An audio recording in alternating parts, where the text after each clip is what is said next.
ಚಪ್ಪಲಿ ರಾಜೀವ ಜೈಲಿಗೆ ಹೋಗಿದ್ದಾನೆ ನೋಡಿ. 12 ದಿವಸಗಳಲ್ಲಿ ತಲೆ ತಪ್ಪಿಸ್ಕೊಂಡು ಓಡಾಡ್ತಾ ಇದ್ದ. ಪೊಲೀಸರು ನೆನೆ ಹೇಳಿದ್ರು, ಇವತ್ತು ಕೋರ್ಟ್ ಮುಂದೆ ಹಾಜರುಪಡಿಸಿದ್ರು. ಈತನನ್ನು ಜೈಲಿಗೆ ಕಳಿಸಲಾಗಿದೆ, ನ್ಯಾಯಾಂಗ ಬಂಧನಕ್ಕೆ ಒಪ್ಪಿಸಲಾಗಿದೆ. ಯಾಕಂದರೆ ಈತ ಆಡಿರ್ತಕ್ಕಂಥ ಮಾತು ಸಿಂಪಲ್ ಮಾತುಗಳಲ್ಲ. ಈತನನ್ನು ಚಪ್ಪಲಿ ರಾಜೀವ ಅಂತೇಳಿ ಯಾಕೆ ಹೇಳ್ತಿದ್ದರೆ, ಈತ ಒಬ್ಬ ಪೌರಾಯುಕ್ತಿಗೆ ಚಪ್ಪಲಿಲಿ ಹೊಡಿಸ್ತೀನಿ ಅಂತ ಹೇಳ್ತಾನೆ ಅಂತ ಹೇಳಿದರೆ ನಾಲ್ಗೇನ ಚಪ್ಪಲಿ ಮಾಡ್ಕೊಂಡ ರೀತಿಯಲ್ಲಿ, ಅದೇ ಕಾರಣಕ್ಕೆ ಚಪ್ಪಲಿ ರಾಜೀವ ಅಂತ ಇದನ್ನು ಕರಿತಾ ಇದ್ವಿ. ಈತ ಮಾಡಿರ್ತಕ್ಕಂತಹ ಆಡಿರುವಂತಹ ಮಾತುಗಳು, ಬೆಂಕಿ ಹಚ್ಚಿಸ್ತೀನಿ, ದಂಗೆ ಎಬ್ಬಿಸ್ತೀನಿ, ಯಾವ ಸ್ವರೂಪದಲ್ಲಿ ಒಬ್ಬ ಪೌರಾಯುಕ್ತಿಗೆ ಎಚ್ಚರಿಕೆಯನ್ನು ಕೊಡುವಂಥದ್ದು, ಧಮಕಿ ಹಾಕುವಂಥ ಕೆಲಸವನ್ನು ಈತ ಮಾಡಿದ್ದ ಅನ್ನುವಂಥದ್ದು ಅದರ ಮಾತುಗಳಲ್ಲಿ ವ್ಯಕ್ತವಾಗಿತ್ತು. ಮತ್ತು ಸೀರಿಯಸ್ ಒಫೆನ್ಸ್ ಅನ್ನುವಂಥದ್ದು ಇವತ್ತು ಆತ ಜೈಲಿಗೆ ಹೋಗೋದ್ರ ಮೂಲಕವಾಗಿ ಕೂಡ ಗೊತ್ತಾಗ್ತಾ ಇದೆ. ಭಾಳ ಗಂಭೀರವಾಗಿರ್ತಕ್ಕಂಥ ಪ್ರಕರಣ ಅಂತೇಳಿ. ಶಿಡ್ಲಘಟ್ಟ ನಗರಸಭೆ ಕಮಿಷನರ್ಗೆ ಧಮಕಿ ಹಾಕಿದಂತಹ ರಾಜೀವ್ ಗೌಡ ಈಗ ಜೈಲಿಗೆ. ನೋಡಿ, ಒಂದು ಬ್ಯಾನರನ್ನು ತೆಗೆಸಿರುವಂತಹ ವಿಚಾರಕ್ಕೆ ಸಂಬಂಧಪಟ್ಟ, ಅದು ಕೂಡ ಸಾರ್ವಜನಿಕರಿಗೆ ಅಡ್ಡಿಯಾಗ್ತಾ ಇದೆ ಅನ್ನೋ ಕಾರಣಕ್ಕೆ ತೆಗೆಸಿದ ಕಾರಣಕ್ಕಾಗಿ ಇಷ್ಟೆಲ್ಲ ಮಾತನಾಡಿದ್ದ ಈತ.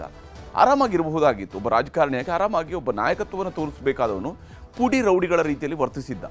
ಶಿಡ್ಲಘಟ್ಟ ಕಾಂಗ್ರೆಸ್ ನಾಯಕ ರಾಜೀವ್ ಗೌಡಗೆ 14 ದಿನಗಳ ನ್ಯಾಯಾಂಗ ಬಂಧನ ವಿಧಿಸಲಾಗಿದೆ. ಆತನನ್ನು 14 ದಿವಸಗಳ ನ್ಯಾಯಾಂಗ ಬಂಧನಕ್ಕೆ ಒಪ್ಪಿಸಲಾಗಿದೆ.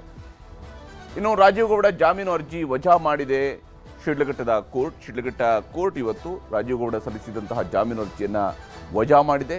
ಅಷ್ಟೇ ಅಲ್ಲದೆ ಕೋರ್ಟ್ಗೆ ಈತ 2 ಜಾಮೀನು ಅರ್ಜಿಗಳನ್ನು ಹಾಕೊಂಡಿದ್ದ ರಾಜೀವ್ ಗೌಡ. ಒಂದು ರೆಗ್ಯುಲರ್ ಬೇಲ್ಗೆ, ಇನ್ನೊಂದು ಇಂಟ್ರಿಮ್ ಬೇಲ್ಗೆ, ಮಧ್ಯಂತರ ಬೇಲ್ಗೆ ಸಂಬಂಧಪಟ್ಟಂತೆ. ಒಂದು ರೆಗ್ಯುಲರ್ ಬೇಲು ಅದನ್ನು ಕೊಡದೇ ಇದ್ದರೆ ಮಧ್ಯಂತರ ಜಾಮೀನಾದರೂ ಕೊಡಿ ಅಂಥೇಳಿ ಕೋರ್ಟ್ಗೆ ಈತ ಅರ್ಜಿ ಹಾಕಿದ್ದ. ಆದರೆ ಮಧ್ಯಂತರ ಜಾಮೀನು ಅರ್ಜಿಯನ್ನು ವಜಾಗೊಳಿಸಲಾಗಿದೆ. ಮಧ್ಯಂತರ ಜಾಮೀನು ಅರ್ಜಿಯನ್ನು ವಜಾಗೊಳಿಸಿ ನ್ಯಾಯಾಂಗ ಬಂಧನಕ್ಕೆ ಒಪ್ಪಿಸಲಾಗಿದೆ. ಅಷ್ಟೇ ಅಲ್ಲದೆ ರೆಗ್ಯುಲರ್ ಬೇಲ್ ವಿಚಾರಕ್ಕೆ ಸಂಬಂಧಪಟ್ಟಂತೆ ಅದರ ಅರ್ಜಿಯನ್ನು ವಿಚಾರಣೆ ಕೈಗೆತ್ತಿಕೊಳ್ಳೋದಕ್ಕೆ ನಾಳೆ ಆಕ್ಷೇಪಣೆ ಸಲ್ಲಿಸೋದಕ್ಕೆ ಪಬ್ಲಿಕ್ ಪ್ರಾಸಿಕ್ಯೂಟರ್ಗೆ ಸೂಚನೆಯನ್ನು ನೀಡಲಾಗಿದೆ. ಕಸ್ಟಡಿಗೆ ಬೇಕಿದ್ದರೆ ರೆಗ್ಯುಲರ್ ಕೋರ್ಟ್ನಲ್ಲಿ ಅರ್ಜಿ ಹಾಕೋದಕ್ಕೂ ಕೂಡ ಪೊಲೀಸರಿಗೆ ಸೂಚನೆಯನ್ನು ಕೊಟ್ಟಿದ್ದಾರೆ. ಯಾಕಂದರೆ ರೆಗ್ಯುಲರ್ ಕೋರ್ಟ್ನಲ್ಲಿದೆ, ಅರ್ಜಿಯನ್ನು ಹಾಕೊಳ್ಳಿ, ಆತ ನಿಮಗೇನಾದ್ರು ಕಸ್ಟಡಿಗೆ ಬೇಕಿದ್ರೆ ಅನ್ನೋಂಥದ್ದನ್ನು ಕೂಡ ಹೇಳಿದ್ದಾರೆ. ಇಲ್ಲಿ ವಾದ ಪ್ರತಿವಾದ ಏನಿತ್ತು ಅನ್ನೋದನ್ನು ಕೂಡ ನಿಮಗೆ ಹೇಳ್ತೀನಿ. ಹಾಗೆಯೇ ಆಶಯ ನೀಡಿದ್ದಂತಹ ಕಮಿಷನರ್ ಅಮೃತಾ ಗೌಡಗೆ ಧಮಕಿ ಹಾಕಿ ತಲೆಮರೆಸಿಕೊಂಡಿದ್ದಂತಹ ರಾಜೀವ್ ಗೌಡನಿಗೆ ಆಶಯ ನೀಡಿದಂತಹ ವ್ಯಕ್ತಿ ಇವರು. ನಿನ್ನೆ ಕೇರಳದ ಗಡಿಯಲ್ಲಿ ಅರೆಸ್ಟ್ ಮಾಡಿದ್ರು ಪೊಲೀಸರು. ಈತನನ್ನು ಅರೆಸ್ಟ್ ಮಾಡಿ ಕರ್ಕೊಂಡು ಬರಲಾಯಿತು. ಹೀಗೆ ಕೇರಳಕ್ಕೆ ಹೋಗುವ ಮುನ್ನ ಮಂಗಳೂರಿನ ರೆಸಾರ್ಟ್ ಒಂದರಲ್ಲಿ ಈತ ವಾಸ್ತವ್ಯ ಹೂಡಿದ್ದ ರಾಜೀವ್ ಗೌಡ. ಈತನಿಗೆ ರೆಸಾರ್ಟ್ನ ಮಾಲೀಕ ಮೈಕಲ್ ಅವರು ಸಹಕಾರವನ್ನು ಕೊಟ್ಟಿದ್ದರು. ಹೀಗಾಗಿ ಮೈಕಲ್ ಅವರನ್ನು ಕೂಡ ಪೊಲೀಸರು ವಶಕ್ಕೆ ಪಡ್ಕೊಂಡಿದ್ರು. ಮೈಕಲನ್ನು ಕರ್ಕೊಂಡು ಬಂದು ಇವತ್ತು, ಆದರೆ ಮೈಕಲ್ಗೆ ಜಾಮೀನನ್ನು ಕೊಟ್ಟಿದ್ದಾರೆ ಶಿಡ್ಲಘಟ್ಟದ ಪೊಲೀಸರು. ಮೈಕಲನ್ನು ಕೂಡ ಕರ್ಕೊಂಡು ಬಂದಿದ್ದರು, ಆದರೆ ಆತನಿಗೆ ಮೈಕಲ್ಗೆ ಜಾಮೀನನ್ನು ಕೊಟ್ಟಿದ್ದಾರೆ ಶಿಡ್ಲಘಟ್ಟ ಪೊಲೀಸರು. ರಾಜೀವ್ ಗೌಡನನ್ನು ಮಾತ್ರ ಕೋರ್ಟ್ಗೆ ಹಾಜರುಪಡಿಸಿದ್ರು. ನಂತರ ಆತ ಜೈಲಿಗೆ ಹೋಗಿದ್ದಾನೆ. ರಾಜೀವ್ ಗೌಡ ವಿರುದ್ಧ ಹಾಕಿರುವಂತಹ ಸೆಕ್ಷನ್ಗಳಿಗೆ ಜಾಮೀನು ಕೊಡಬಹುದು ಅಂತೇಳಿ ವಿವೇಕ್ ಸುಬ್ಬಾರೆಡ್ಡಿ ಅವರು ವಾದ ಮಂಡನೆಯನ್ನು ಮಾಡಿದ್ದಾರೆ. ರಾಜೀವ್ ಗೌಡ ಪರ ವಕೀಲರು ರಾಜೀವ್ ಗೌಡ ವಿರುದ್ಧ BNS 132 ಹಾಕಿದ್ದಾರೆ. ಇದು ಮಾತ್ರ ಜಾಮೀನು ರಹಿತವಾಗಿರ್ತಕ್ಕಂತಹ ಕೇಸ್ ಇದು. ಆದರೆ ಈತ ರಾಜೀವ್ ಗೌಡನ ವಿಚಾರಕ್ಕೆ ಸಂಬಂಧಪಟ್ಟಂತೆ ವಾದವನ್ನು ಮಂಡಿಸ್ತಾ ಅಧಿಕಾರಿ ಜೊತೆಗೆ ಫೋನ್ನಲ್ಲಿ ಮಾತ್ರ ಮಾತಾಡಿದ್ದಾರೆ, ಯಾವುದೇ ರೀತಿಯಂತಹ ದೈಹಿಕ ಹಲ್ಲೆಯನ್ನು ನಡೆಸಿಲ್ಲ ಅನ್ನುವಂತಹ ವಾದವನ್ನು ಮಂಡಿಸಿದ್ದಾರೆ. ಹಾಗೆಯೇ ಉದ್ದೇಶಪೂರ್ವಕವಾಗಿ ಹೊಸ ಸೆಕ್ಷನ್ಗಳನ್ನು ಈ ಒಂದು ಪ್ರಕರಣದಲ್ಲಿ ಸೇರಿಸಿದ್ದಾರೆ, ಉದ್ದೇಶಪೂರ್ವಕವಾಗಿ ಹೊಸ ಸೆಕ್ಷನ್ಗಳನ್ನು ಆ್ಯಡ್ ಮಾಡಿದ್ದಾರೆ ಅನ್ನುವಂಥದ್ದನ್ನು ಕೂಡ ಕೋರ್ಟ್ ಗಮನಕ್ಕೆ ತರುವ ಪ್ರಯತ್ನ ಮಾಡಿದರು. ಅಧಿಕಾರಿಗೆ ಬೈದಿದ್ದಕ್ಕೆ ರಾಜೀವ್ ಗೌಡ ಆಲ್ರೆಡಿ ಕ್ಷಮೆ ಕೇಳಿದ್ದಾರೆ. ಅವರು ಆಲ್ರೆಡಿ ವಿಡಿಯೋ ಮೂಲಕವಾಗಿ ಕ್ಷಮೆ ಕೇಳಿದ್ದಾರೆ.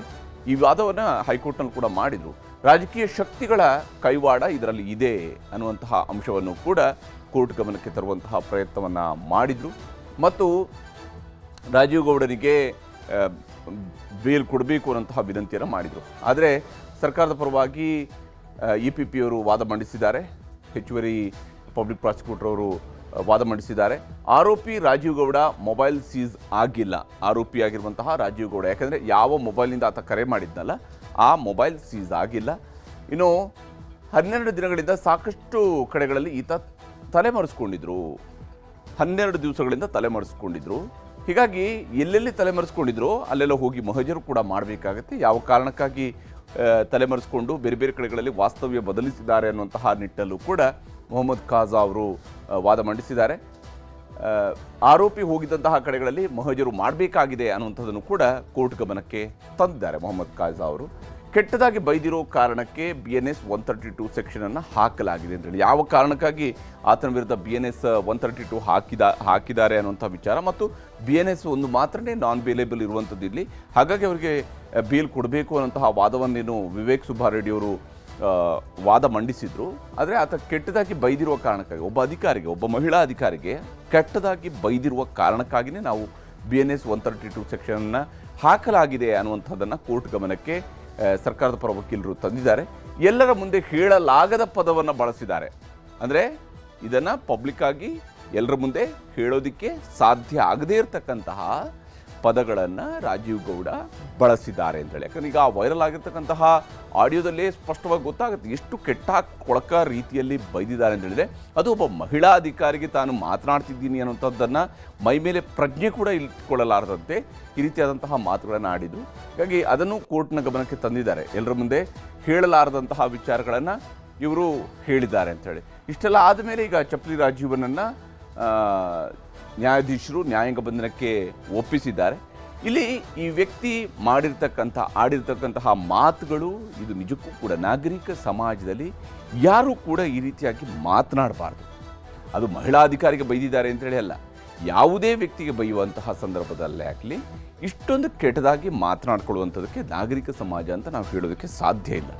ಅದು ಈ ವ್ಯಕ್ತಿ ಯಾವ ಉದ್ದೇಶಕ್ಕಾಗಿ ಇಷ್ಟೆಲ್ಲ ಬೈದ ಅಂತ ಹೇಳೋಂತ ನೋಡಿದೆ. ಈಗ ಬೇರೆನ ಯಾವುದೋ ರೋಡ್ ರೀಸ್ ಆಗುತ್ತೆ, ಇನ್ನೇನೋ ಆಗುತ್ತೆ, ಇಂಥ ಟೈಮ್ಗಳಲ್ಲಿ ಸಡನ್ನಾಗಿ ಆ ಸಿಚುವೇಶನ್ನಲ್ಲಿ ಏನೋ ಗಲಾಟೆಗಳು ನಡೀತಾ ಇರ್ತವೆ. ಕೆಲವರು ಕೆಟ್ಟ ಕೊಳಕ ಬೈತಾ ಇರ್ತಾರೆ, ಇಲ್ಲ ಅಂತೇಳಿ ಅಲ್ಲ. ಆದರೆ ಈತ ಒಬ್ಬ ರಾಜಕಾರಣಿ, ಚುನಾವಣೆಯಲ್ಲಿ ಸ್ಪರ್ಧಿಸಿರ್ತಕ್ಕಂತಹ ವ್ಯಕ್ತಿ. ಒಂದು ಚುನಾವಣೆಯಲ್ಲಿ ಸ್ಪರ್ಧಿಸಿರ್ತಕ್ಕಂತಹ ವ್ಯಕ್ತಿ ನಾಳೆ ಶಾಸಕನಾಗಬೇಕು ಅಂತೇಳಿ ಕನಸು ಕಾಣ್ತಾ ಇರುವಂತಹ ವ್ಯಕ್ತಿಗೆ ಕನಿಷ್ಠ ಪರಿಜ್ಞಾನ ಅನ್ನುವಂಥದ್ದು ಇರಬೇಕಾಗಿತ್ತು. ತಾನು ಒಬ್ಬ ಅಧಿಕಾರಿ ಜೊತೆಗೆ ಮಾತಾಡ್ತಾ ಇದ್ದೀನಿ ಅಂತೇಳಿ. ಅಧಿಕಾರಿ ಜೊತೆಗೆ ಮಾತಾಡುವಾಗ ಓಕೆ, ಇವರ ಬ್ಯಾನರ್ ರಿಮೂವ್ ಮಾಡಿದ್ದಾರೆ, ಯಾವ ಕಾರಣಕ್ಕೆ ರಿಮೂವ್ ಮಾಡಿದ್ದಾರೆ ಅವುಗಳನ್ನು ವಿಚಾರಿಸ್ಕೊಳ್ಬೋದಾಗಿತ್ತು, ಯಾವ ಕಾರಣಕ್ಕೆ ತೆಗೆದಿದ್ದೀರಿ ಅಂತ ಕೇಳ್ಕೊಳ್ಬೋದಾಗಿತ್ತು, ಆ ಅವಕಾಶ ಇತ್ತು. ಅಧಿಕಾರಿ ಕೂಡ ವಿವರಿಸ್ತಾ ಇದ್ರು, ಇಲ್ಲ ಅದು ಯಾವ ಕಾರಣಕ್ಕೆ ತೆಗೆದಿದ್ದೀವಿ ಅಂತ ಹೇಳಿದರು, ಸಾರ್ವಜನಿಕರಿಗೆ ತೊಂದರೆ ಆಗ್ತಿತ್ತು, ಕಂಪ್ಲೇಂಟ್ ಬಂದಿದೆ ಅಂತ ಹೇಳಿದರು. ಅಷ್ಟಾದ ಮೇಲೆ ಈತ ಕೆಟ್ಟ ಕೆಳಕ ರೀತಿಯಲ್ಲಿ ಬೈದಿದ್ದಾನಲ್ಲ, ಇದಕ್ಕೆ ಈಗ ತಕ್ಕ ಶಾಸ್ತಿ ಹಾಕಿರುವಂಥದ್ದು, ಜೈಲಿಗೆ ಹೋಗುವಂಥ ಒಂದು ಅನುಭವ ಆ ವ್ಯಕ್ತಿಗೆ ಬಂದಿತ್ತು. ಬಹುಶಃ ಇನ್ನಾದರೂ ಸುಧಾರಿಸ್ಕೊಳ್ಳುವಂಥದ್ದು ರಾಜೀವ್ ಗೌಡನ ಹಿತದೃಷ್ಟಿಯಿಂದ ಕೂಡ ಒಳ್ಳೆಯದು.